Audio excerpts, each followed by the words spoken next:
On est maintenant à la partie 2 du problème. On commence par vous dire que un rappel sur la relation de similitude dans les endomorphismes dans un espace vectoriel E. En général, là, on ne prend pas de dimension finie. On prend f et g des endomorphismes de E et on dit qu'ils sont semblables si il existe un automorphisme, c'est-à-dire un endomorphisme bijectif, un isomorphisme, tel que G égale à sigma F sigma moins 1, cette égalité-là. Donc première question, ils vont te dire de montrer que la relation de similitude est une relation d'équivalence. Bon, ça c'est simple, je te laisse faire ça parce que c'est très simple. Je vais faire directement la question d'après. On prend f et g, deux endomorphismes, et on suppose qu'il existe sigma tel que g égale à sigma f sigma moins 1. Ils te disent de montrer d'abord que le noyau de g égale à sigma du noyau de f, et que l'image de g égale à sigma de l'image de f. Ensuite, d'en déduire ces deux égalités-là. On commence par la première question, cette égalité. On prend x dans le noyau de g, ça veut dire que g de x est égal à 0, ce qui est équivalent à dire que sigma f sigma moins 1 de x égale à 0, ce qui est équivalent à dire que f de sigma moins 1 de x égale à 0 parce que sigma est un automorphisme, donc il est injectif, donc on a ça. Voilà. Et en posant y égale à sigma moins 1 de x, donc je pose y égale à ça. Qu'est-ce que j'ai? J'ai deux choses. J'ai le fait que sigma de y c'est égal à sigma de sigma moins 1 de x, donc on a posé y, c'est sigma moins 1 de x, qui va être égal à x. Donc y est bien un antécédent de l'antécédent, vu que sigma est un isomorphisme, c'est l'antécédent de y, de x par sigma, on l'a défini comme ça, et en plus on a f de y égale à 0. On a f de y égale à 0 parce que f de sigma moins 1 de x égale à 0. Donc on a clairement x appartient à sigma du noyau de f, parce que son antécédent y est dans le noyau de f. Allez, réciproquement, si x appartient au sigma du noyau de f. Maintenant on va faire l'autre sens. Il existe y appartenant au noyau de f tel que x égale à sigma de y. Et maintenant on calcule son image par g pour voir si il appartient bien au noyau de g. G de x égale sigma de f de sigma moins 1 de x. On introduit dans l'égalité l'écriture de x comme étant sigma de y. Ça fait sigma f sigma moins 1 de sigma de y. Les deux sigma partent. Il te reste sigma de f de y et qui est égal à 0. Parce que y est dans le noyau de f. Donc f de y est nul. Sigma de 0, c'est 0. Donc x est bien dans le noyau de g. On a calculé g de x, on a trouvé 0. Voilà, donc on l'a fait par double inclusion. Maintenant pour les images. Soit x appartenant à l'image de g. Il existe y dans E tel que x égale à g de y. Ça c'est juste la définition d'être dans l'image de g. C'est équivalent à dire que x égale à sigma f sigma moins 1 de y. Et donc x égale à sigma de f de sigma moins 1 de y, en mettant les parenthèses ici. Donc x c'est l'image par sigma d'un élément qui est dans imf, vu que c'est un f de quelque chose. Donc x appartient à sigma de imf. C'est très simple. Maintenant l'autre sens. Si maintenant x appartient à imf, à sigma de imf, alors il existe y dans E, tel que x égale sigma de f de y. Et là, j'ai introduit un sigma moins 1 rang sigma, ici, à ce niveau-là. Ça fait sigma rang f rang sigma moins 1 rang sigma de y. Et ça, c'est g. Donc, égal à g de sigma de y. Et donc, x appartient bien à img, vu que c'est un g de quelque chose dans E. Voilà. Donc, cette question-là est relativement simple. Et on te dit d'en déduire que l'on a ça. Ces deux égalités-là. Donc pour ces deux égalités-là, il faut remarquer une chose, c'est que c'est exactement les mêmes égalités du début, sauf qu'au lieu de g, j'ai g moins lambda identité de E puissance L, composé L fois, et au lieu de f, j'ai f moins lambda identité puissance L, et la même chose pour les images. Donc, un moyen de résoudre ça, et c'est celui qu'ils veulent, c'est de dire que de se poser la question, est-ce que je peux remplacer ici G par G moins lambda identité et F par F moins lambda identité puissance L et d'utiliser en fait ces deux égalités. Eh ben, on peut le faire si on montre que F moins lambda identité puissance L, G moins lambda identité puissance L et F moins lambda identité puissance L vérifient les choses que l'on a supposées au départ dans la question 2. C'est-à-dire que c'est des endomorphismes, ça c'est simple, c'est des endomorphismes de E, et il faut qu'il vérifie G égale à, c'est-à-dire le premier endomorphisme doit être égal à sigma fois le deuxième endomorphisme fois sigma moins 1. Comme pour G, si je veux remplacer ici G moins lambda identité par G par G moins lambda identité puissance L et F par F moins lambda identité puissance L, et là, il faut qu'il y ait cette égalité-là. S'il y a cette égalité-là, je l'ai écrite là, bah, on pourra utiliser la question pour avoir ces deux égalités. Donc la vraie question à laquelle il faut répondre, c'est est-ce que j'ai ça? Est-ce que G moins lambda identité puissance L et F moins lambda identité puissance L sont semblables et le terme qui permet de les lier est bien sigma? Donc la réponse c'est oui, et il faut d'abord le faire pour L égale à 1, pour voir comment on fait. Donc d'abord, sigma F moins lambda identité fois sigma moins 1. Fois ici, je veux dire parfois la composée. Donc sigma F sigma moins 1 moins lambda sigma en sigma moins 1. Pourquoi? Parce que je développe sigma F sigma moins 1 et sigma lambda identité sigma moins 1 et le lambda je l'ai sorti. Ce qui donne G moins lambda identité en utilisant la relation vérifiée entre G et F. Donc tu vois bien que c'est juste pour L égale à 1. Ensuite, il suffit de prendre cette égalité-là pour L égale à 1 et de la composer. En composant L fois, on trouve, tu prends ça, puissance L est égal à ça, puissance L. Mais ça, puissance L, tu sais, c'est un exercice facile que quand tu composes ça L fois, eh ben, les sigma, sigma moins 1 vont se simplifier de façon à ce que l'on ait ça. Là, tu peux l'écrire plus en détail, mais ça donne ça. Et à droite, on a toujours G moins lambda identité puissance L. Et donc, on a répondu à la question. On a bien ça. Une fois qu'on a ça, on utilise la première égalité que l'on a, les deux premières égalités que l'on a prouvées pour pour énoncer ces deux-là. Voilà, donc c'est bon. Il suffisait de montrer ça. Allez, question 3. Pour f et g des endomorphismes semblables, montrer que f est nilpotent si et seulement si g l'est, et montrer que si f et g sont nilpotents, ils ont même indice de nilpotence. Donc ça, je l'ai fait directement les deux questions. J'ai montré que si f est nilpotent, alors g est nilpotent, et de même indice de nilpotence. Donc je prends f et g des endomorphismes, et f est nilpotent d'indice n. Si f est nilpotent d'indice n, qu'est-ce qu'on a? On a g puissance n, c'est sigma f sigma moins 1 puissance n. Là, le même développement nous donne sigma f puissance n sigma moins 1. Tu sais, les sigma et sigma moins 1 vont se simplifier. Et ça, c'est nul parce que f puissance n est nul. Maintenant, en plus, g puissance n moins 1 est égal à sigma f sigma moins 1 puissance n moins 1, qui est égal à sigma f puissance n moins 1 sigma moins 1. Et ça, c'est différent de 0. Pourquoi? Parce que sigma est un automorphisme, donc c'est un isomorphisme. Et f puissance n moins 1 est différent de 0. Parce que f est nilpotent d'indice de nilpotence n-1. Donc c'est équivalent à dire que f puissance n-1 est différent de 0 et f puissance n est différent de 0.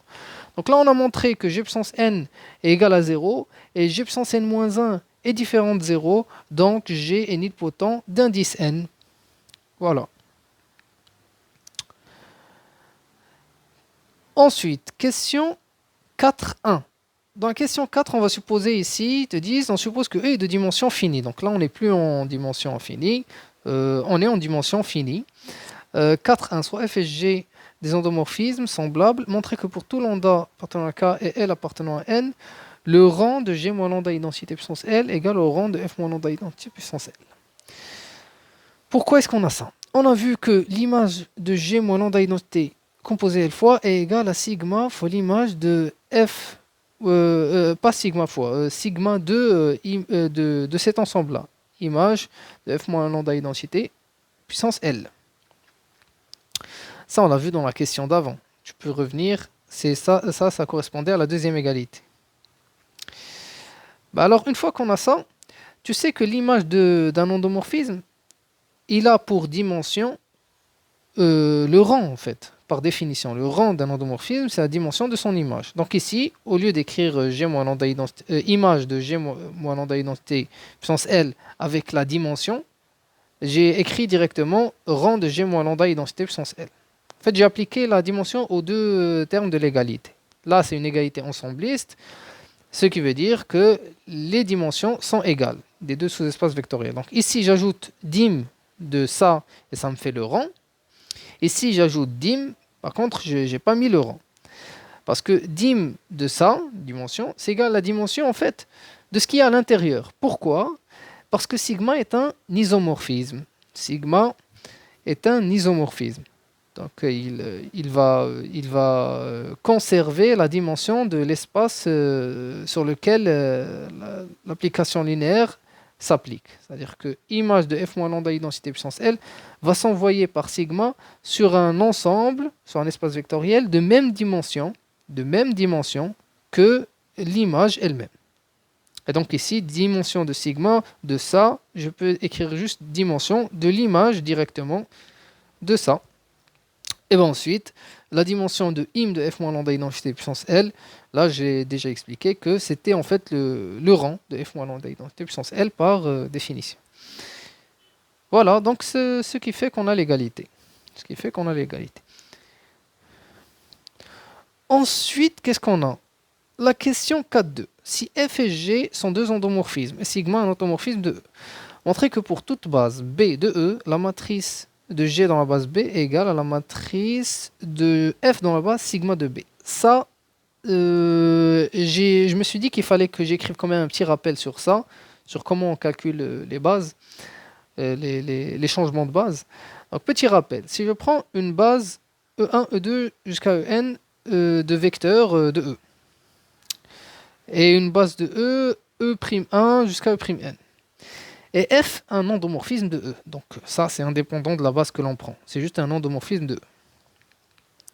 Alors la matrice de F dans la base B' est égale à la matrice de F dans la base B, mais multipliée à gauche par cette matrice-là.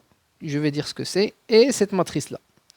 Matrice de passage de cette base vers cette base. Et la matrice de passage de cette base vers cette base. Moins 1 ici.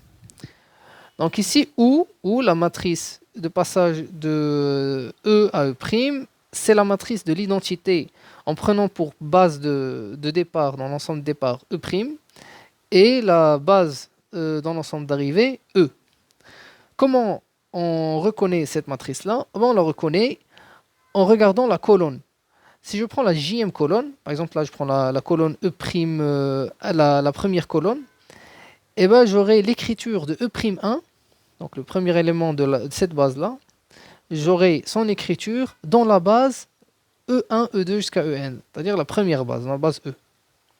Et si j'écris tous les vecteurs ici, dans chaque colonne, j'écris les vecteurs E'J dans les coordonnées dans la base des EI, et ben cette matrice-là, c'est la matrice de passage qui s'écrit comme ça, avec la base E en bas et la base E' en haut.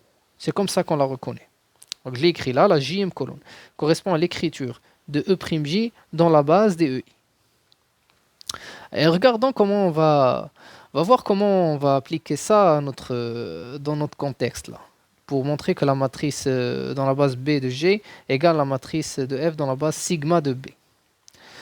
Donc déjà il faut que, je vais voir si je l'ai écrit. Faut qu'on dise que sigma est un automorphisme, donc sigma de B est bien une base. Sigma est un automorphisme, donc sigma de B est bien une base, donc on peut parler d'écriture de F dans la base sigma de B. Alors, matrice de G dans la base B égale la matrice de sigma F sigma moins 1 dans la base B, puisque F et G vérifient cette égalité. Ensuite, ces composés qui sont à l'intérieur, ces composés à l'intérieur peuvent se transformer en une multiplication. Donc, c'est la matrice de sigma dans la base B fois la matrice de F dans la base B fois la matrice de sigma moins 1 dans la base B. Pourquoi? Parce que grand phi, ce grand phi-là, qui a un endomorphisme dans L de E, associe des matrices carrées de taille n, bon, si E est de dimension n, où pour chaque endomorphisme j'associe la matrice de H dans la base B, et bien ça c'est un isomorphisme d'algèbre. C'est-à-dire qu'il transforme les sommes en des sommes d'endomorphisme ici en des sommes de matrices ici, et des produits, des composés d'endomorphisme ici en produits de matrices carrées. C'est pour ça que les composés ici se sont transformés en démultipliés.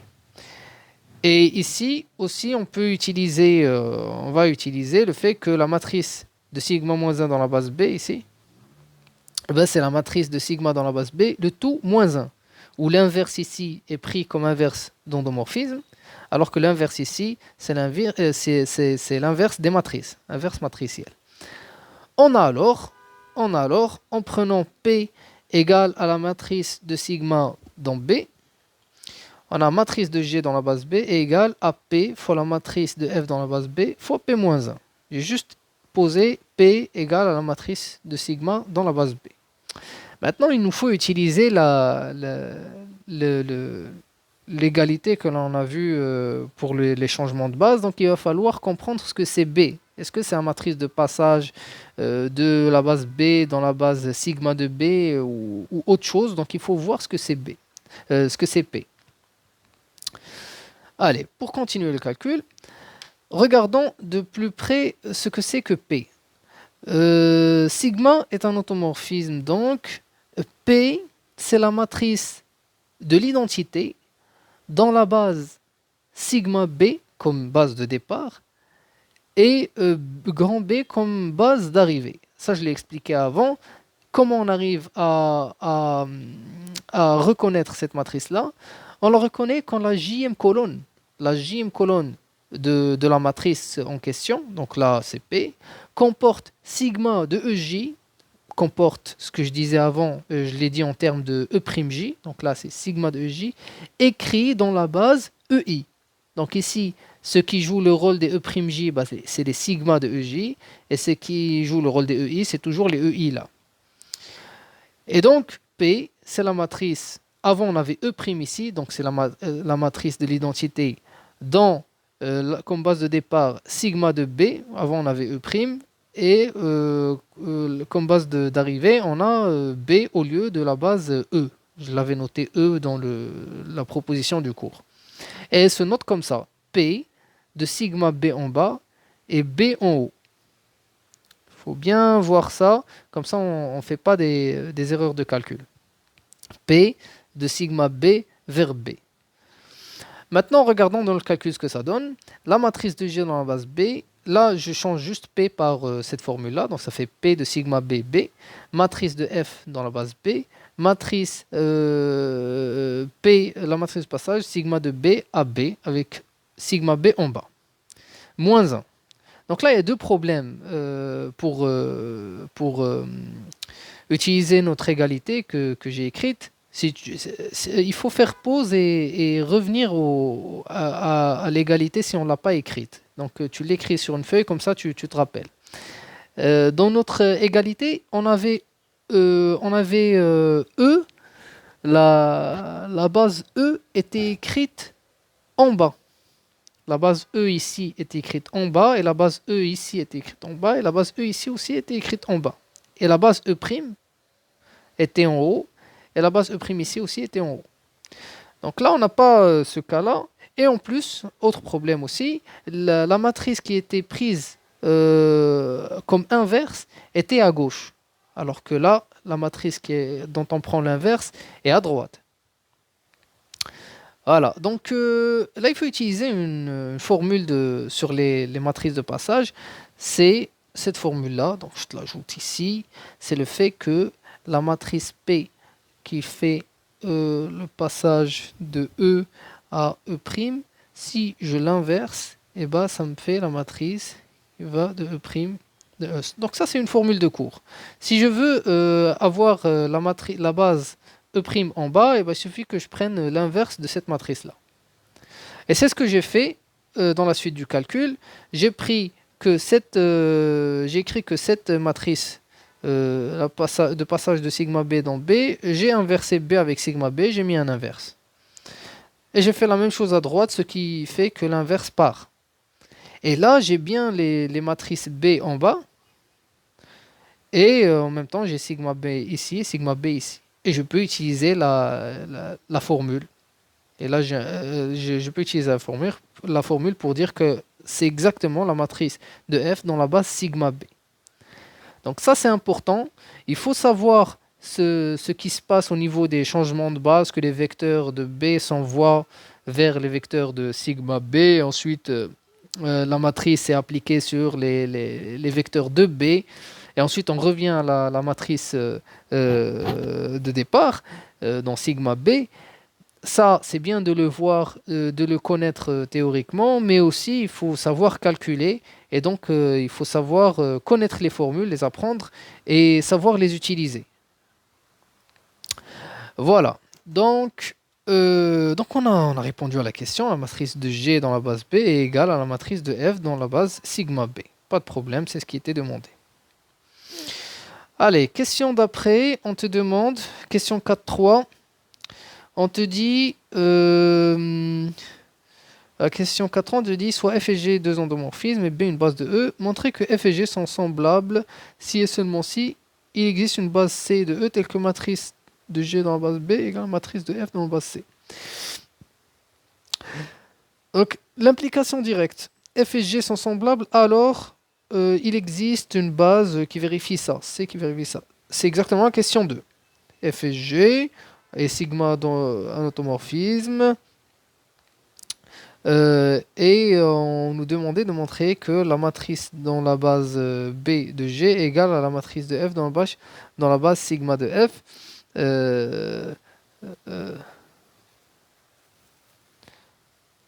Oui, voilà, donc... Attends. Est-ce qu'on nous a pas demandé... Ici, il n'y a pas... Ils n'ont pas écrit F et G semblables. Ici, ils n'ont pas écrit F et G semblables. Ici, ils n'ont pas écrit F et G semblables. Et c'est bizarre. Peut-être qu'ils l'ont oublié. Soit F et G deux endomorphismes, sigma appartenant au endomorphisme de E, montrer que pour toute base B de E, matrice de G dans la base B est égale à la matrice de F dans la base sigma de B. Ça, ils ont oublié. Ils ont oublié de dire qu'ils prenaient F et G semblables. Ou bien ils l'ont écrit avant. Une des deux. Soit F et G semblables. Donc dans la question 3, ils l'ont écrit. Dans la question 4, la dimension E est finie. Soit F et G semblables. Montrer que l'on a ça. Oui, ça aussi. Ils ont écrit F et G semblables. Dans cette question, ils ont oublié d'écrire F et G semblables. Mais c'est obligatoire. Parce que ça, c'est pas vrai si G et F ne vérifient aucune condition entre eux. F et G sont semblables ici. Juste oublié. Donc en tout cas, dans tous les cas, on revient à notre question. Donc, on revient à notre question. Voilà, F et G. Donc la première question, F et G sont semblables. Ils ont oublié cette condition. Alors, d'ailleurs, je l'ai utilisé dans la réponse. Donc, on est obligé de l'utiliser dans la réponse. Matrice de G dans la base B va être égale à la matrice de F dans la base sigma B. Donc notre C qu'il demande ici, c'est juste la base sigma B. Donc là, la première implication, c'est juste la question 4.2. Donc l'implication en sens contraire. S'il existe une base C telle que matrice de G dans la base B est égale à la matrice de F dans la base C. Alors, la matrice de G dans la base B, c'est égal. En utilisant la formule que j'ai énoncée tout à l'heure dans la question 4.2, c'est la matrice passage de la base B dans la base C. Moins 1 fois la matrice de F dans la base B fois la matrice de passage de la base B dans la base C.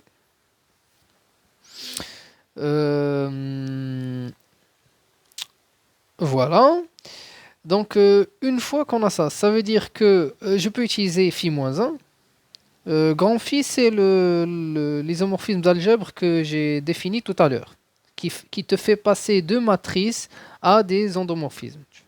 Qui te fait passer de l'ensemble des matrices, espace vectoriel, pas même l'algèbre des matrices, vers l'algèbre des endomorphismes. Donc, phi-1, je l'applique ici, je l'applique ici et je l'applique ici. Donc, ça fait des produits. Et phi-1 de la matrice de F dans la base B, c'est juste F, vu que phi, c'est... voilà, d'après la définition de phi. Ça, c'est bien la définition de phi, en fait, de grand phi de F. Ça, c'est grand phi de F. Donc, ça me fait phi-1 de grand phi de F. Ici, ça va faire grand phi-1 de grand phi de G. Donc, tu retournes vers la définition de grand phi. Donc là, ça te fait G. Au milieu, ça te fait F. Et ici, en posant sigma égal à phi-1 de cette matrice, qui va être donc un endomorphisme de E, et en posant, voilà, vu que c'est la même, ça me fait sigma-1, F, sigma, et G et F sont semblables. Donc ici, c'est toujours bien de l'ajouter, de préciser, en posant sigma égale, donc l'endomorphisme,